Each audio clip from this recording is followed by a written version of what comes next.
The $20 bill was soaking wet when I found it, stuck to the windshield of my car like a desperate leaf in the November rain. At first, I thought it was just trash, but when I peeled it off and saw Andrew Jackson's face staring back at me through the droplets, my heart did this funny little skip. I stood there in the parking lot of the grocery store in Millbrook, Indiana, holding that wet bill and looking around. The lot was nearly empty. Just a few cars scattered under the yellow streetlights. The rain was coming down steady, not a downpour, but that persistent drizzle that seeps through everything. Rain tapped against car roofs like nervous fingers. Someone had lost this, obviously. But who? And more importantly, who puts a 20 on someone's windshield?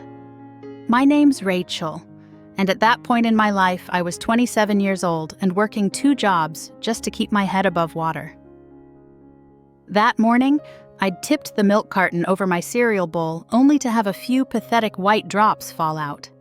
It was going to be black coffee and dry cereal until payday, 3 days away. The morning shift at Dale's Diner, evening shifts at the gas station, 3 nights a week. $20 meant I could actually buy the good peanut butter for once, or maybe even treat myself to a coffee that wasn't from the gas station. Hell, it meant I could put gas in my car without checking my bank balance first and holding my breath while the payment processed. But standing there with the rain starting to pick up again, something felt different about this money. It was too deliberate, too carefully placed under my wiper blade to have been an accident. The wet paper clung to my fingers like it didn't want to let go. There was a note. I hadn't noticed it at first because it was folded so small and tucked under my wiper blade. The ink was running. Blue, bleeding into the paper like watercolors. But I could still make out the words, "Pass it on." That was it. Just 3 words written in blue pen on a piece of notebook paper that was dissolving in the rain. I sat in my car for a good 5 minutes, just staring at that bill and that note. The windows fogged up from my breathing. I had to wipe a circle clear to see outside. Rain drummed on the roof, steady as a heartbeat. My first thought was that this had to be some kind of mistake. Maybe someone meant to put it on a different car? But my beat-up Honda Civic with the duct tape holding the bumper on wasn't exactly the kind of car you'd mix up with something else. The thing had more rust than paint. The passenger door only opened from the inside. Who could have left this, I wondered? A stranger with too much money? Someone who'd been where I was now? Maybe even someone I'd helped without knowing it? Paying forward a kindness I'd forgotten? The rational part of my brain was already spending that money. Gas for the rest of the week. The phone bill that was overdue by 2 weeks. Groceries that weren't ramen noodles or the generic mac and cheese that tasted like cardboard. Maybe even put it toward the electric bill before they sent another shut-off notice. But those 3 words kept echoing in my head. Pass it on. I thought about my mom then. She used to do this thing when I was little. Random acts of kindness, she called them. Leave quarters in gumball machines for kids to find. Pay for the order behind us in the drive-thru. She said it was like planting seeds you'd never see bloom. But knowing somewhere, somehow, something beautiful would grow. I hadn't thought about that in years. Mom had been gone for 3 years now. Cancer, and I'd forgotten so many of her little philosophies until that moment. I drove home that night with the $20 in my wallet and a strange feeling in my chest. It wasn't quite happiness. Wasn't quite confusion. It was something in between. Like when you hear a song that reminds you of something you can't quite place, or smell perfume that takes you back to a moment you can't fully remember. My apartment was dark when I got home.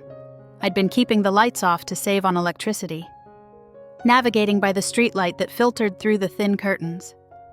I sat on my secondhand couch, the one with the spring that poked through if you sat in the wrong spot, and spread the $20 bill out on the coffee table to dry. The note was barely legible now, but I knew what it said. Those 3 words seemed to glow in the dim light. The next morning came too early, like it always did. 4:30 alarm for the 5:30 shift at the diner.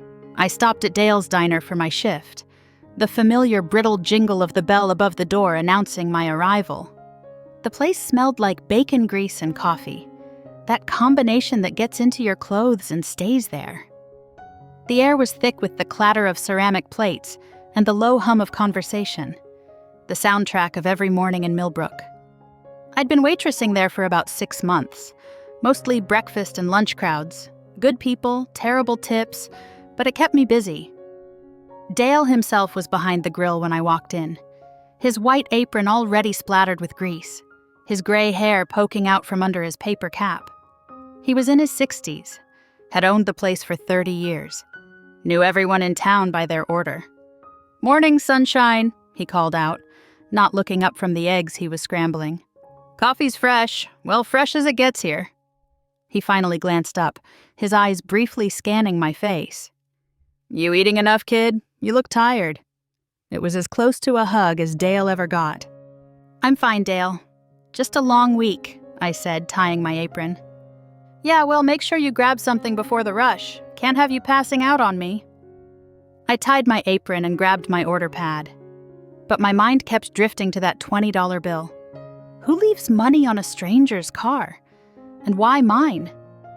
I'd tucked it into my wallet that morning, separate from my other money, like it was something special that shouldn't mix with the ordinary dollars. My first customer of the day was Mrs. Patterson. She came in every Tuesday and Thursday, ordered the same thing, 2 eggs over easy, wheat toast, no butter, and a small orange juice. She'd been coming here longer than I'd been alive, Dale told me once. Used to come with her husband before he passed 5 years ago. Now she came alone, always sat in the corner booth by the window, always brought a paperback novel, always left exactly a $1.50 tip. "Good morning, Mrs. Patterson," I said, pouring her coffee without asking. Black, no sugar. I'd learned that first week. She looked up from her book, some romance novel with a shirtless man on the cover, holding a woman in a flowing dress, and gave me a tired smile. She was probably 75. Her silver hair always perfectly set, wearing one of those house dresses that seemed to come from another era. But today, her usual powder blue was replaced with faded gray, and her pearls were missing. The absence of their familiar click felt wrong somehow. "Morning, dear." There was something different about her that day. The usual sparkle in her eyes seemed dimmed, like someone had turned down the brightness. Her shoulders curved inward more than usual. I noticed her lipstick was slightly crooked, like she'd applied it without looking in the mirror. I took her order, even though I could have recited it in my sleep. Her hands shook slightly as she handed me the menu.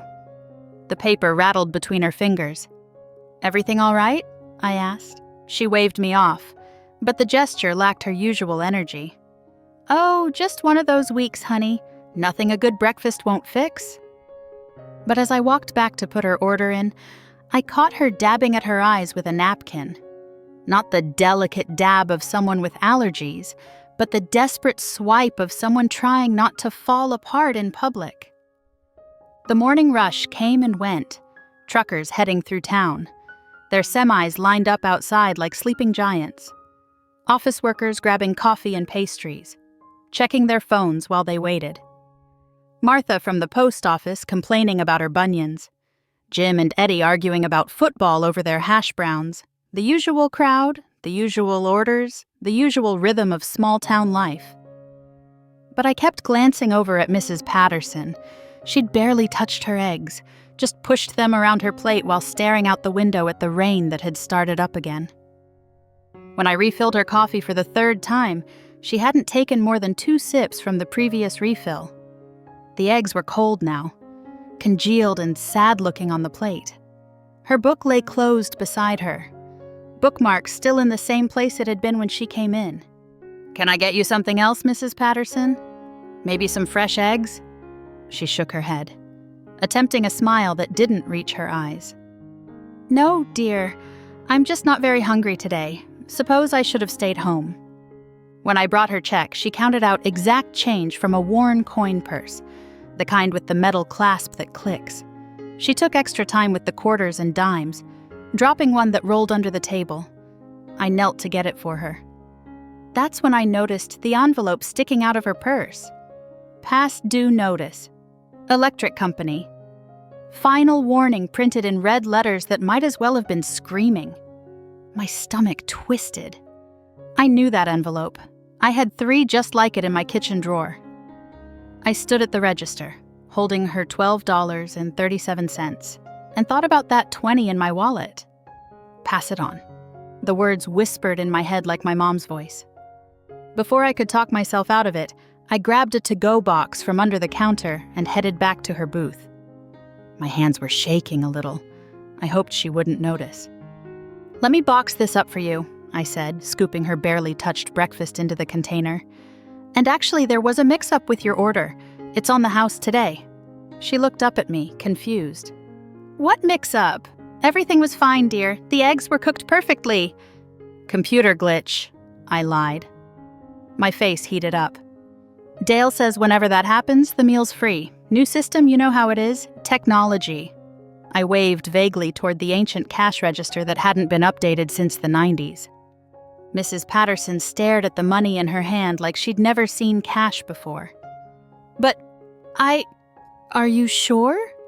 "Absolutely. In fact," I reached into my apron pocket and pulled out the 20. My hand hesitated for just a second. This was grocery money, gas money, breathing room money. But then I saw her face, the deep lines around her eyes, the way she clutched that coin purse like a lifeline. "You actually had some credit on your account from last time. I've been meaning to give this to you. Dale's terrible with the books, you know." Now, I'm not the world's best liar. My face turns red. I stutter. I can't make eye contact. But something about that moment made the words come out smooth as butter. Maybe it was the rain against the windows. Or the way the morning light caught the tears gathering in her eyes. Or the memory of my mom's voice saying, "Kindness costs nothing, but means everything." Her eyes filled with tears. Real tears.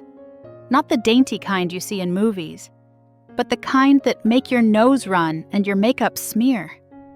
"Rachel, I can't. You don't understand." "It's yours," I said firmly. "Take your breakfast home, heat it up in the microwave, enjoy it warm, and have a good day, Mrs. Patterson. You deserve a good day." She stood up slowly, clutching the to-go box and the money like they might disappear. Her hands trembled worse now. I pretended not to notice. Then, without warning, she hugged me. It wasn't a long hug, just a quick squeeze that smelled like lavender and coffee, the rustle of her house dress against my apron, the soft wheeze of her breathing near my ear.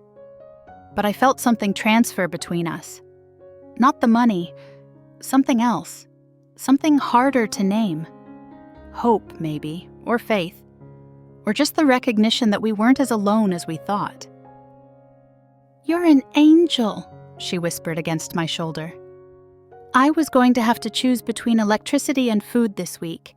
My Social Security check was short because of some Medicare adjustment, and Shh, I said, hugging her back. "We all need a little help sometimes." After she left, walking a little straighter than when she'd come in, I expected to feel regret. $20 was $20 after all. That was a week of gas. A phone payment, real food instead of ramen. But instead I felt lighter, like I'd been carrying a weight I didn't know was there, and someone had just lifted it off my shoulders. Like maybe my mom was somewhere smiling, proud that I'd remembered her lessons after all. The lunch rush hit hard.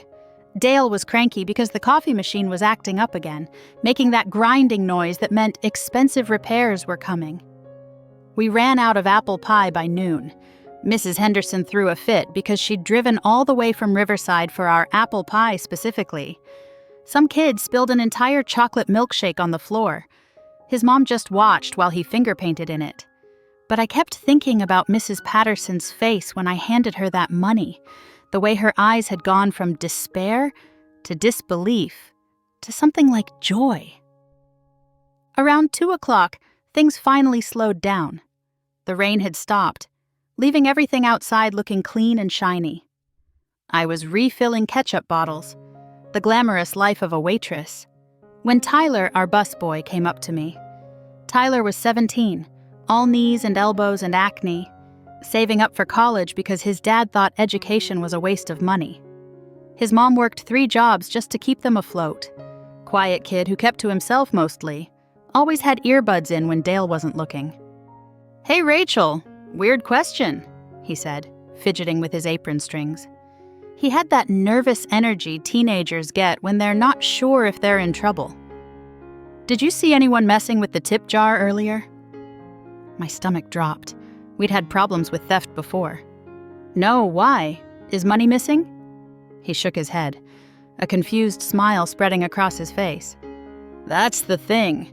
There's extra, like $20 extra. It was in an envelope that just said for Tyler's college fund." I almost dropped the ketchup bottle. "Are you serious?" He pulled out a crumpled envelope with his name written in shaky handwriting I recognized from hundreds of order tickets. Mrs. Patterson. My throat got tight. "I don't get it," Tyler said, staring at the envelope like it might bite him. "Who would do this? I mean, I bus tables. I clean up people's messes. Nobody notices the busboy." I shrugged, trying to keep my face neutral while my heart did jumping jacks in my chest. Maybe someone who believes in you. Maybe someone who knows what it's like to need a little help. He stared at the money, then carefully folded it and put it in his pocket, patting it like he was making sure it was real. This is huge. Every bit helps, you know? I've saved $400 so far, only about $10,000 to go." He laughed, but it wasn't bitter, it was hopeful. I knew. Oh, how I knew. The rest of my shift passed in a blur. I kept waiting for Mrs. Patterson's $20 to somehow circle back to me, like this was some kind of cosmic test. But it didn't. What happened instead was stranger and more wonderful.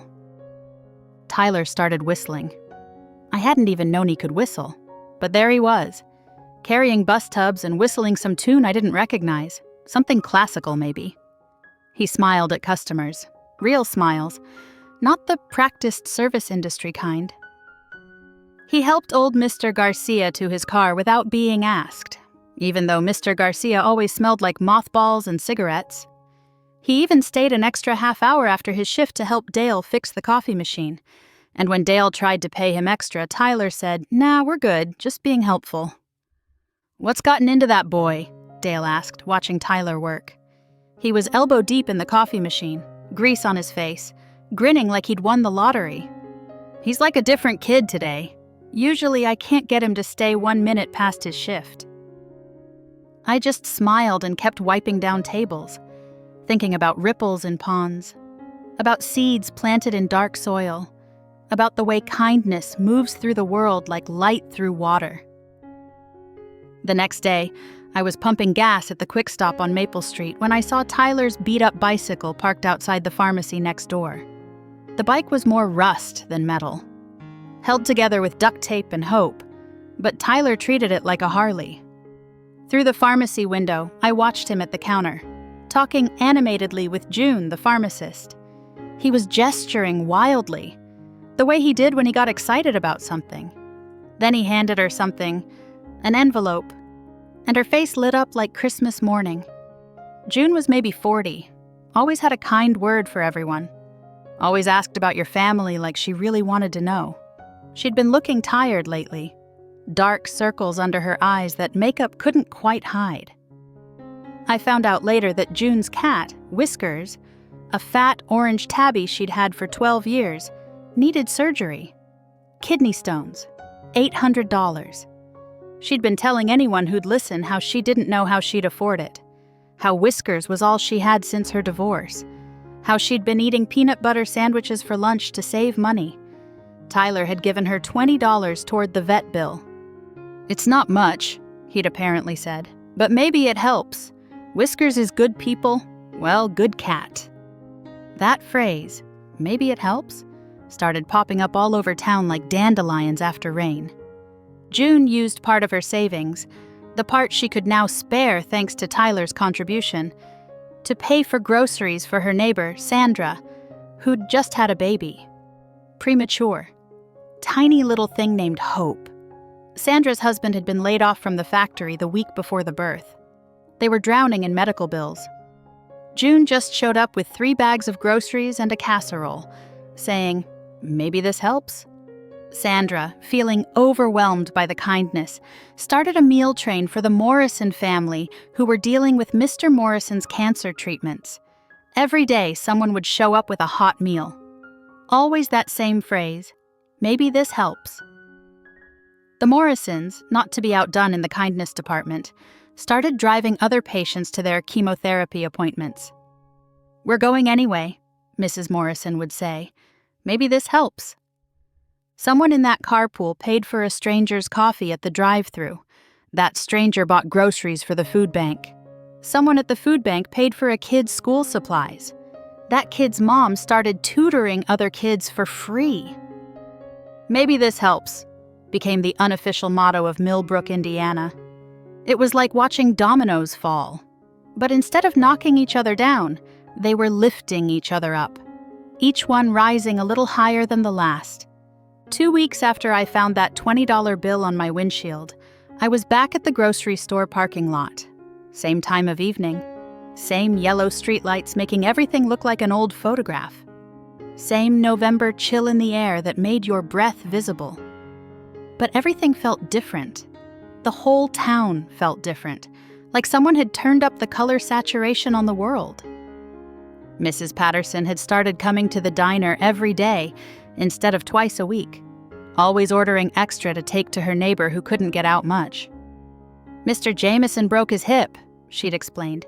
"His daughter lives in California and can't come help. Least I can do is make sure he gets a hot meal." She'd paid her electric bill, had even bought a new house dress, pale pink with tiny flowers. That made her look 10 years younger. Tyler had raised almost $200 for his college fund, not from that single 20, but from customers who'd started tipping extra after seeing how hard he worked. Someone had left a $50 in an envelope. Someone else had given him their change jar, $23 in quarters and dimes. Dale had put up a pay it forward board where people could prepay for meals for folks who needed them.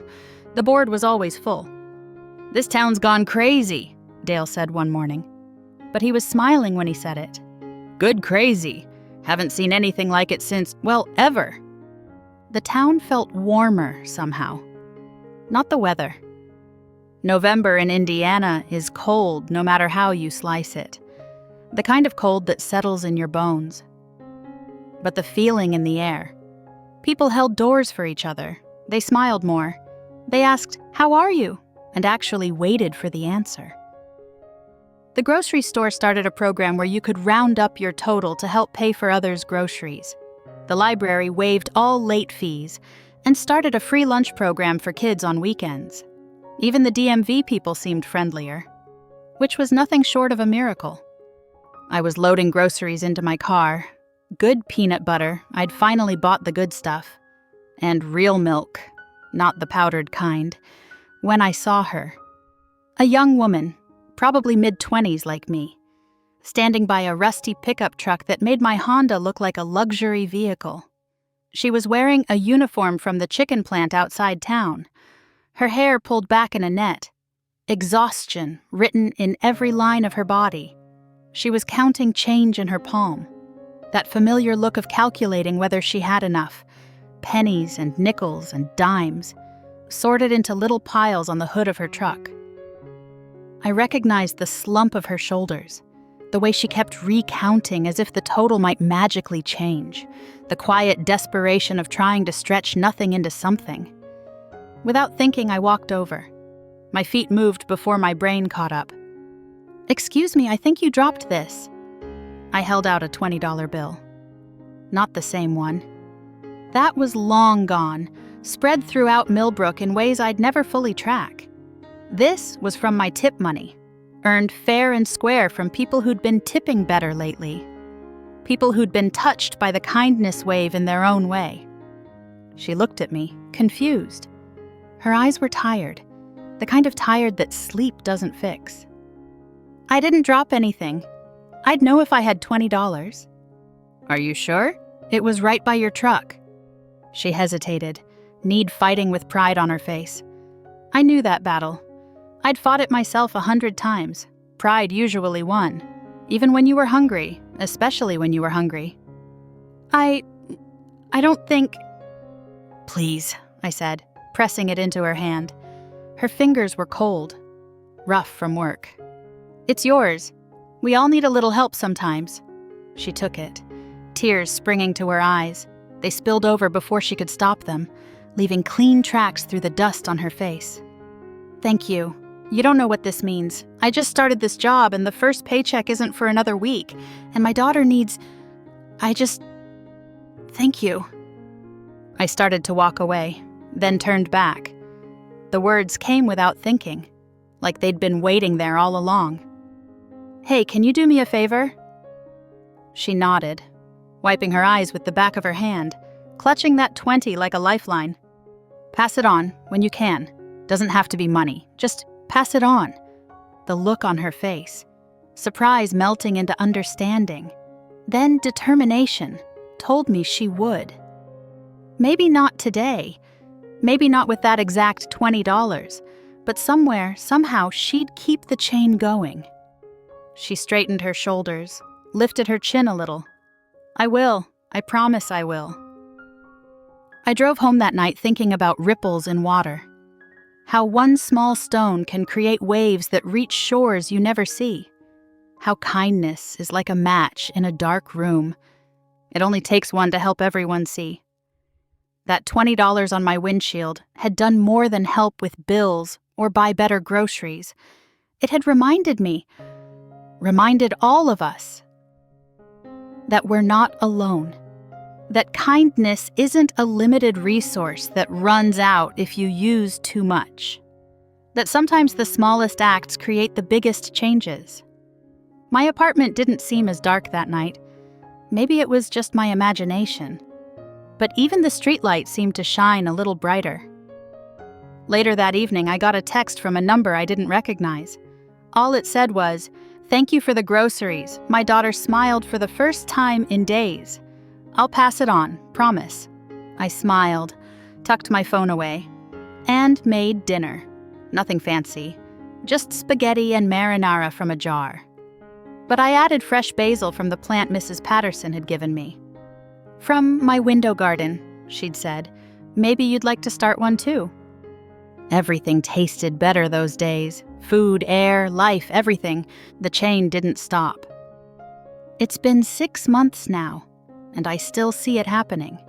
Little acts of kindness spreading through Millbrook like wildflowers in spring, popping up in unexpected places, beautiful and wild and unstoppable.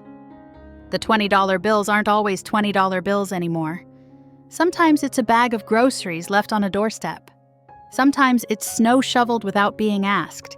Sometimes it's babysitting so a single mom can work an extra shift. Sometimes it's just someone listening, really listening. When a person needs to talk, Mrs. Patterson still comes to the diner, but now she brings friends. A whole table of ladies who call themselves the Coffee Clatch, all sharing stories and meals and laughter. Tyler got into state with a partial scholarship. Still busses tables on weekends, still whistles while he works. He's teaching music to kids at the community center now. Free lessons every Saturday morning. "Maybe it helps," he says with a shrug.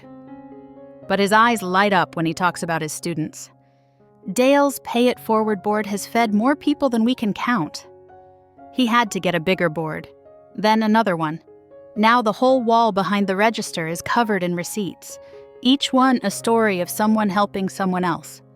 He pretends to grumble about it. But I caught him one morning, just standing there looking at all those receipts with tears in his eyes. And somewhere out there, someone is finding an unexpected blessing, wondering whether to keep it or pass it on. The question always answers itself in the end. I never found out who put that $20 on my windshield. Part of me wonders if it was someone who'd received their own mysterious windfall. Someone continuing a chain that started long before it reached me, and will continue long after I'm gone. Maybe it was even someone I'd unknowingly helped. A door held, a smile shared, a moment of patience in a world that rushes. Maybe it doesn't matter. Maybe the not knowing is part of the magic. Maybe it was my mom. Finding a way to remind me that kindness is the only thing that multiplies when you divide it. What I do know is this: kindness is like a match. One small spark can light another, and another, until you have enough light to chase away any darkness. It doesn't take much. $20, a free meal, a moment of understanding, a simple request to pass it on. 3 little words that can change everything. These days, when it rains, I don't just see water falling from the sky. I see possibilities. I see chances to make ripples. I see reminders that we're all connected by invisible threads of potential kindness, just waiting for someone to make the first move. Every raindrop a reminder that small things add up to big changes. And when I find myself with a little extra, whether it's money, time, or just a smile, I think about that soggy $20 bill and those 3 words that changed everything. Then I look for my chance to keep the chain going, because I know now what I only suspected then. We're all just one small act away from changing someone's life, maybe even our own. Because that's what you do when someone believes in the goodness of strangers enough to start a ripple. You become the proof they were right. You pass it on, and on, and on, until kindness becomes less of an action and more of a way of being. Less of a gift and more of a responsibility. Less of a surprise and more of an expectation. The $20 is long gone, split and shared and multiplied throughout our little town until it became something greater than money. But what it bought, that's priceless. And it's still growing, still spreading, still reminding us that we're all just one small act away from starting something beautiful. So if you ever find an unexpected blessing, a 20 on your windshield, a paid-for coffee, a kindness you didn't earn, remember those 3 words. Remember that you're part of something bigger now. Remember that someone, somewhere, believed that goodness multiplies when it's shared. Remember that every act of kindness is a vote for the world we want to live in. And most of all, remember this: in a world that sometimes feels too dark, too hard, too broken, you have the power to be someone's light. It doesn't have to be a bonfire. It can be the warm glow of a paid-for meal, a shared ride, or just a $20 bill left on a windshield in the rain. All it takes is one small act and 3 little words. Pass it on.